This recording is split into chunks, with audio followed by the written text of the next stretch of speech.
A las 16 horas de este martes 13 de mayo falleció el expresidente de la República, José Mujica. Sobre las 16:14, el propio presidente de la República, Yamandu Orsi, hizo oficial el anuncio a través de una publicación que realizó en su cuenta de X personal. Luego se llegó hasta aquí, hasta la residencia del exmandatario uruguayo José Mujica en Rincón del Cerro. El presidente de la República estuvo acompañando a la ex vicepresidenta y esposa de Mujica, Lucía Topolansky, quien estuvo en estos últimos minutos de vida acompañado de la doctora Raquel Panone, la doctora principal que tuvo a lo largo de todo este proceso el expresidente uruguayo. También llegaron hasta aquí el secretario de Presidencia de la República, Alejandro Sánchez, personalidades vinculadas al vínculo más cercano en lo familiar, el músico Mario Carrero, la cónsul de Argentina, entre otros. Se desarrollará un cortejo fúnebre aquí en Montevideo que va a partir desde la Presidencia de la República sobre las 10:30 de la mañana. Va a transitar varias avenidas principales de la capital uruguaya, pasando por frente a la sede del Frente Amplio, el partido político al que pertenecía José Mujica, el MPP, el Movimiento de Participación Popular, sector del que militaba precisamente el expresidente de la República, y también por el MLN, el sector Tupamaros, Movimiento Tupamaro, que integró en su momento también José Mujica. Que este cortejo arribe al Palacio Legislativo, donde con honras fúnebres será velado por espacio de unas 36 horas aproximadamente, desde las 15 horas de la tarde de este miércoles, para todo el público y con la presencia seguramente de varias autoridades del extranjero. Not only is there no free lunch, there's no free Air Force One. President Donald Trump visits Qatar today as he considers accepting a luxury jet from it. He's meeting with Qatari leaders, and analysts say they want influence in Washington. The nation is one of the world's wealthiest due to energy resources, and it's pledging to invest more in the U.S. It's also offering to give the Defense Department a Boeing 747 to use as Air Force One. I think the president would agree that we've got to do a careful check for security concerns. Members of Trump's own party say the U.S. would have to strip down the jet to check for surveillance devices. One lawmaker compares it to the Trojan horse in the Odyssey. Getting it ready and getting it into a position to where it can be utilized by the president, that may be a bigger and a longer term issue than what a lot of people would think. Trump argues the jet is free, but experts say converting it could cost hundreds of millions of dollars. And we're in a world of Doge, so we got to figure out whether it's worth upfitting or writing a check, selling it and writing a check to the Treasury and help us with our debt reduction. Other concerns involve ethical and legal questions. Trump says the jet would go to his presidential library when he leaves office. I think maybe the thing to do is to say, hey, we appreciate it, but there's a lot of other things you could help us out with.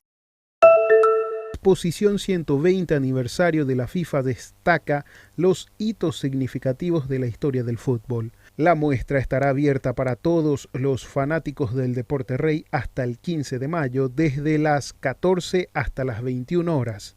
El museo itinerante tiene como atractivo principales los trofeos originales de la Copa del Mundo y la Copa América. Además, una extraordinaria colección de objetos originales de jugadores legendarios y momentos icónicos del fútbol internacional. También se podrá ver un nuevo trofeo de la Copa Mundial de Clubes, cuya fase final se celebrará este año en Estados Unidos, y el trofeo de la Copa Mundial Femenina, que tendrá lugar en Brasil en el 2027.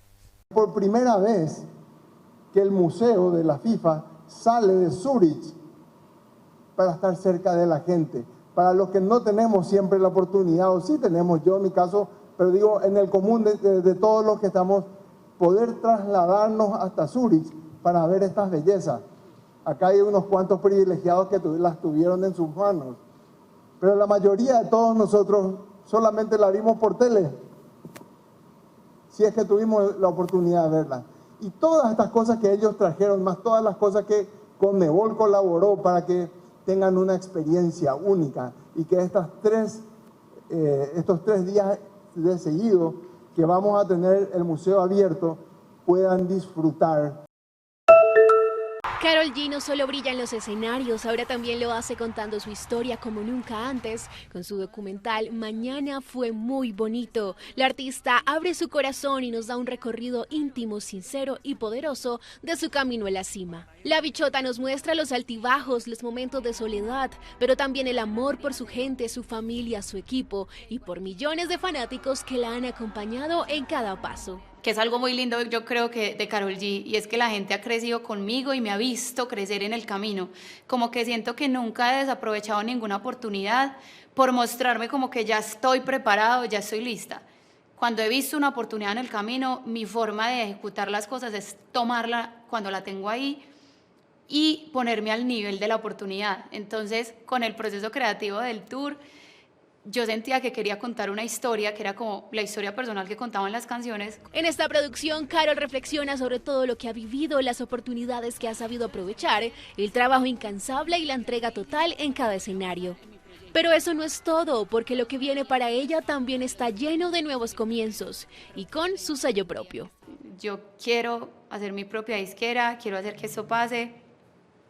Siento que como artista, como creadora, como compositora, como cabeza de mi proyecto, me hace sentir y me hace acostarme en mi cama en paz sabiendo que soy dueña de mi proyecto.